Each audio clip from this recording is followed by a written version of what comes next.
दर्शकों, पंजाब चैनल पे आपका स्वागत है। आज हम आपको मिलाने जा रहे हैं डॉक्टर अरुण बंसल जी के साथ।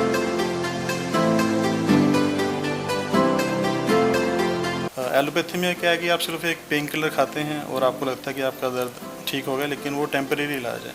लेकिन आयुर्वेद में क्या है कि हम रूट कोज को क्लियर करके, तो जो उसका पेन है, जो उसका स्टिफनेस है, जो चक्कर हैं, जैसे सर्वाइकल में चक्कर वगैरह आते हैं, शायटिका में टांगों में भी दर्द जाता है कई बार, मतलब इतना दर्द होता है कि बंदा लंगड़ा के चलता है।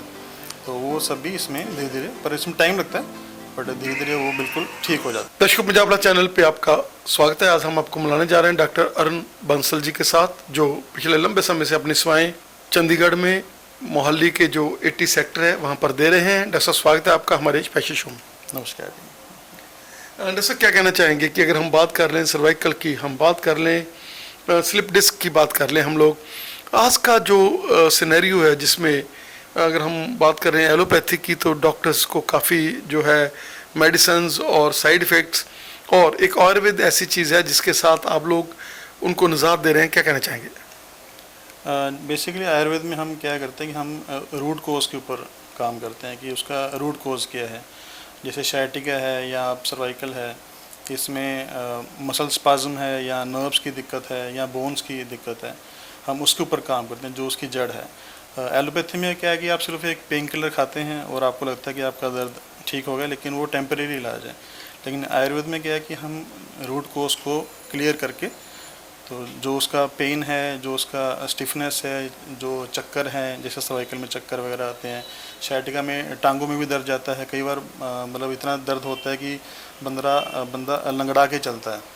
तो वो सब भी इसमें धीरे धीरे, पर इसमें टाइम लगता है, बट धीरे धीरे वो बिल्कुल ठीक हो जाता है इसमें। जैसे क्या कहना चाहेंगे कि जॉइंट्स पेन में भी आप लोग एज ए काउंसलर सेवा करते हैं, उनको फूड चार्ट्स, उनको एक्सरसाइज, उनका लाइफस्टाइल, क्या कहते हैं कि क्या कहना चाहेंगे कि जब भी पेशेंट आता है यहाँ पर तो एक फैमिली की तरह आप लोग ट्रीट करते हैं और वो बिल्कुल सही हो जाता है? उसकी एक प्रॉब्लम तो सही होनी होती है और उसके साथ साथ बहुत सारी और प्रॉब्लम भी सही हो जाती है। हमारे पास पेशेंट अपनी तकलीफ़ लेके आता है, तो सबसे पहले तो उसकी तकलीफ़ ध्यान से सुनते हैं कि उनको तकलीफ़ है क्या। तो आधा तो पेशेंट वैसे ही ठीक हो जाता है जब उसकी तकलीफ़ आप सुन लोगे पूरा डिटेल में।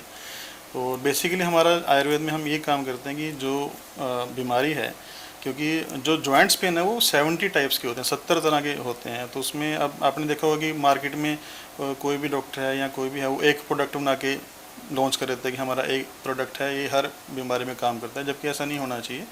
तो जो उसका रूट कोज है, मान लो मस्कुलर है या बोन्स की वजह से या नर्व्स की वजह से है, उसका वो आप ध्यान से देख के कि उसका रूट कोज क्या है, हम उसके ऊपर काम करते हैं। तो फिर पेशेंट को उसमें फिर पूरा अच्छा रिजल्ट मिलता है और पेशेंट मतलब फिजिकली और मेंटली सेटिस्फाई हो जाते हैं। तो सर, क्या कहना चाहेंगे कि गुड्डे और चूलों की, हम गुड्डे की बात कर लें, बदलने की बात कर लें, तो आप लोग सेकंड स्टेज वाले, थर्ड स्टेज तक भी आप पेशेंट्स को रिलीफ दे देते हैं। इवन फोर्थ स्टेज वालों को भी, जिनको बिल्कुल बोला होता है कि आप लोगों के तो गुड्डे बदले ही जाएंगे, उन लोगों को भी आप टाइम निकाल देते हैं थोड़ा सा। क्या कहना चाहेंगे? हाँ, नहीं, हमारे पास पेशेंट आते हैं जिनसे बिल्कुल चला नहीं जाता या उनको बोला जाता है कि आपका ऑपरेशन नेसेसरी है, लेकिन हम उनको बोलते हैं कि आप थोड़ा टाइम दो, आप कम से कम 2-3 मंथ्स हमें टाइम दो, तो आपको अपना रिलीफ मिलना शुरू हो जाएगा। कि उसका बेसिकली क्या होता है, उसमें गैप जैसे कम हो जाता है। लेकिन आयुर्वेद की मेडिसिन से जो नर्व्स जो होती हैं वहाँ की स्ट्रॉन्ग हो जाती हैं, तो वो अपना जगह बना लेती हैं, तो अपना गैप पूरा फिल कर लेती हैं। तो फिर लेकिन उसमें टाइम लगता है, बट जो फोर्थ स्टेज हो चाहे थर्ड स्टेज हो, उसके पेशेंट भी नीज़ वाले वो रिवाइव हो जाते हैं, मतलब पेशेंट ठीक हो जाते हैं उसमें। जैसे क्या कहना चाहेंगे कि कोरोना का एपिडेमिक आया और आयु, जैसे हमने देखा आयुष ने बहुत बड़ा जो है एक मार्वलस काम किया और लोगों को भी आयुर्वेद के प्रति फिर वो पुरानी, जैसे लक्ष्मण जी जब मुर्शद हुए थे तो संजीवनी आई थी। क्या कहना चाहेंगे कि उस समय पर भी संजीवनी का काम किया आयुर्वेद ने, और कोरोना के पेशेंट जो बिल्कुल ऐसे था कि उनको और कोई चारा नहीं था, उनकी इम्यूनिटी बढ़ाने में आयुर्वेद ने बहुत बड़ा काम किया। आयुर्वेद का मतलब ये है कि आपका मतलब आपकी डाइट, आपका लाइफस्टाइल, आपका दिनचर्या, तो आयुर्वेद पे हम इसी ऊपर काम करते हैं। और इम्यूनिटी के ऊपर काम आयुर्वेद या होम्योपैथी में ही होता है, एलोपैथी में इसके ऊपर काम नहीं होता है। तो इसलिए हम आयुर्वेद में हम कुछ ऐसे नुस्खे बनाते हैं, इसको नुस्खा बोलते हैं, तो उससे आपकी इम्यूनिटी जो है वो पूरी बढ़ जाती है। तो आप किसी भी इन्फेक्शन, चाहे कोरोना हो या और भी कोई इन्फेक्शन हो, तो उसके अगेंस्ट आपके अंदर इम्यूनिटी आई थी, तो उसके लिए आपकी बॉडी जो है वो फाइट करने को तैयार हो जाती है। जैसा हम डिस्क स्लिप डिस्क की बात कर लें, कोई ज़माना था कि बड़े लोग थे उनको डिस्क स्लिप डिस्क होती थी। आजकल हम देख रहे हैं कि 20 इयर्स के जो नौजवान बच्चियाँ हैं, चाहे वो अनमैरिड हैं चाहे वो न्यूली मैरिड हैं, तो उनमें वो जान ही नहीं है, उनमें वो एक बॉडी लैंग्वेज उनकी जो है, मेरे तो मतलब हमें बहुत ज़्यादा ये चीज़ मिल रही है कि उनकी स्लिप डिस्क हो गई, उनसे चला नहीं जाता, काफ़ी प्रॉब्लम्स बढ़ गई है। क्या कारण है उसका, क्या कहना चाहिए? इसके दो मेजर कारण है, एक तो डाइट और एक लाइफस्टाइल। डाइट में आपने देखा है कि आजकल बाहर का खाना फैशन हो गया। अब जोमेटो, स्विगी वगैरह सबके मोबाइल में ऐप्स होती हैं, तो मतलब डेली बेसिस पे ही वो खाना बाहर से ही आ रहा होता है। तो एक तो ये कारण है। दूसरा है लाइफस्टाइल की। आप देखो कि आप एक ही पोस्चर में बैठे बैठे सारा दिन मोबाइल देखते रहते हैं आजकल, जो देखा है ना यंग जनरेशन। और कई बार क्या होता है कि कोई इंजरी हुई थी, कोई मतलब कोई जिम जाते हैं लड़के, तो जल्दी बॉडी बनाने के चक्कर में ज़्यादा हैवी वेट उठा लेते हैं एकदम से। तो वो वैसे ही पेशेंट भी हमारे पास आते हैं जिसकी वजह से वो किसी की डिस्क हिल जाती है, किसी के। आज का जो सिनेरियो है जिसमें हम लोग देख सकते हैं कि हड्डियों की जो प्रॉब्लम्स है बहुत ज़्यादा बढ़ रही हैं, और आप जॉइंट स्पेशलिस्ट हैं, क्या कहना चाहेंगे कि आयुर्वेद में हर जॉइंट्स का इलाज है, और आप लोग चाहे गोड्डों की प्रॉब्लम है, चाहे चूल्हे की प्रॉब्लम है, किसी तरह की भी प्रॉब्लम है, और आप लोग उनको एक बहुत ही बढ़िया तरीके से, क्योंकि जैसे आज हमने देखा आपका वहाँ पर लिखा हुआ था और हम लोग आपसे मिले और आपके रिव्यूज़ लिए लोगों के, तो बहुत ज़्यादा बढ़िया रिव्यूज़ आ रहे हैं। क्या कहना चाहेंगे कि आयुर्वेद में हर चीज़ का इलाज संभव है, प्रोवाइडेड कि आप लोग थोड़ा वेट करें और उसको डॉक्टर के साथ अपने डॉक्टर को प्रॉब्लम छुपाए नहीं बल्कि सब कुछ बताएं। आयुर्वेद कहते हैं सब्र वालों के लिए। इसमें थोड़ा सब्र करना पड़ता है, लेकिन इसमें रिजल्ट 100% आता है। लेकिन इसमें आपको थोड़ा परहेज़ ज़रूरी होता है। कई पेशेंट परहेज़ नहीं करते हैं तो उनको रिजल्ट इतना अच्छा नहीं आता है। अगर आप पूरा डाइट फॉलो करो, साथ में आपको जो एक्सरसाइज बताई गई है वो फॉलो करो, तो जो भी आपकी जितनी भी क्रोनिक प्रॉब्लम है वो आपकी प्रॉब्लम रिवर्स हो जाती है आयुर्वेद से। डॉक्टर साहब, क्या कहना चाहेंगे कि आप आयुर्वेद को यूज़ कर रहे हैं, मेडिसिन को यूज़ कर रहे हैं, और आयुर्वेद एक ऐसी साइंस जिसके साथ आज भी वही दम है, और जैसे आपके पास लोग आते हैं, आप उनको फूड चार्ट देते हैं, बच्चियाँ आते हैं, उनमें स्ट्रॉन्गनेस हो, उनमें एक नई ज़िंदगी जीने का उनमें तमन्ना हो। क्या कहना चाहेंगे कि हर चीज़ का इलाज यहाँ पर है? जो लोग मर्दाना कमजोरी के साथ आते हैं उनके लिए भी आयुर्वेद में बहुत बढ़िया बढ़िया इलाज है।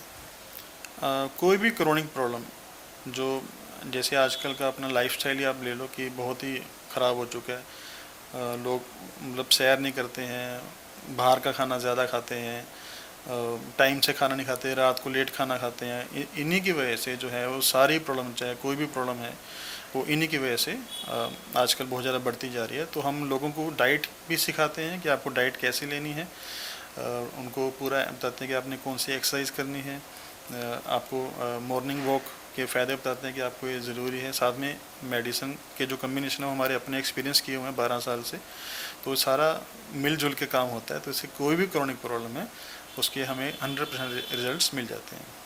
थैंक यू डॉक्टर साहब, आपका हमें समझ देने के लिए। जाते देखिए आपका मैसेज रहेगा हमारे देखने वाले दर्शकों को। आजकल मतलब मेरा ये कहना है कि आप अपना एक तो खाना घर का खाइए, जो भी आपको खाने का मन करता है वो घर पे बना के खाइए। बाहर मतलब कुछ नहीं मिलता अच्छा, बाहर आपको जहर ही मिलेगा। मैं यही कहना चाहूँगा कि बाहर टेस्ट के चक्कर में मसाले और रंग बहुत यूज़ करते हैं आजकल खाने को सजाने के लिए, लेकिन वो सब आपके लीवर, किडनीज़ और जॉइंट्स को इतना डैमेज कर रहे हैं, वो आपको बाद में जाके पता लगता है। तो अभी बेसिक मेरा यही कहना है कि आप सभी लोग घर का खाना ही प्रेफर करें। Thank you. अब हम बात कर रहे हैं डॉक्टर चंदा जी के साथ, जो गायनेकोलॉजिस्ट हैं और यहाँ पर सेवाएं दे रहे हैं आयुर्वेद में अपनी। डॉक्टर साहब, स्वागत है आपका हमारे स्पेशल शो में। Thank you sir.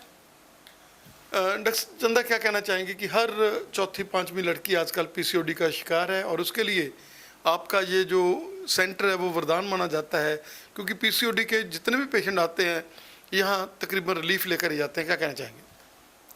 सर, आजकल जितनी भी बीमारियां हैं, जितनी भी लेडीज़ को प्रॉब्लम हो रही हैं, वो बेसिकली मेटाबॉलिक डिसऑर्डर है। ये जो मेटाबॉलिक डिसऑर्डर होता है ये lifestyle, due to lifestyle and due to dietary habits के कारण हो रहा है। हम जब हमारे पास पेशेंट आता है तो हमारा मेन यही फोकस होता है कि उसकी लाइफस्टाइल और उसकी डाइट को चेंज करना। विद मेडिसिन हम इसका प्रॉपर इलाज करते हैं। कहना चाहेंगे कि इनफर्टिलिटी का जो आजकल रुझान है बहुत ज़्यादा बढ़ रहा है। कोई ज़माना था जब लोग इसको एक्सेप्ट नहीं करते थे, अब लोग एक्सेप्ट करने लग गए कि हाँ, इनफर्टिलिटी भी एक बीमारी की तरह है। क्या कहना चाहेंगे? बेसिकली देखो, आजकल जो भी बीमारियां हो रही हैं वो सिर्फ लाइफस्टाइल और डाइट के कारण हो रही हैं। पुराने पुराने टाइम में लोग दूर दूर तक पैदल चलकर जाते थे। आजकल आजकल के टाइम में हम क्या करते हैं कि गाड़ियों से इधर जाना, कुछ कोई चीज़ परचेज़ करनी है तो हम बाय कार जाते हैं। बट पहले पैदल चलकर लोग जाते थे, इसलिए उनके हार्मोन्स डिस्टर्ब नहीं होते थे। आजकल जो बेसिकली जो बीमारियां हो रही हैं वो हार्मोनल बीमारियां हैं। इनको ठीक करने के लिए हम पेशेंट को उसके लाइफस्टाइल के बारे में बताते हैं, डाइट के बारे में बताते हैं और मेडिसिन देते हैं, जिससे पेशेंट अपने आप ही क्योर हो जाता है। डॉक्टर साहब, क्या कहना चाहेंगे कि ये हॉस्पिटल एक वरदान है उन लोगों के लिए जो हड्डियों की प्रॉब्लम से जूझते हैं, जो पीसीओडी से ग्रस्त हैं, और उन लोगों के लिए जो एलर्जी और बवासीर, कब्ज, मतलब जो भी बीमारी हैं, हर बीमारी का इलाज इस हॉस्पिटल में, चाहे वो टेम्परेचर है, चाहे वो डेंगू है, किसी तरह की प्रॉब्लम लेकर आते हैं लोग और यहाँ खुशी खुशी जाते हैं। सर बेसिकली हमारी ट्राई यही होती है कि जब हमारे पास पेशेंट आता है तो हम उसकी प्रॉब्लम को सॉल्व करें, उसकी बीमारी को क्योर करें, उसकी प्रॉब्लम को अच्छे से सुने, फिर हम उसके अकॉर्डिंग उसका ट्रीटमेंट करते हैं। आपका हमारे देखने वाले दर्शकों को मैं अपने दर्शकों को यही संदेश देना चाहती हूँ कि आप प्रॉपर दिनचर्या का पालन करें, सुबह जल्दी उठें, रात को जल्दी सोएं और रात का जो भोजन है वो थोड़ा जल्दी करें और जितना हो सके घर का भोजन खाएं, बाहर का फूड आइटम्स अवॉइड करें और आयुर्वेद को अपनाएं और मोबाइल से दूर रहें।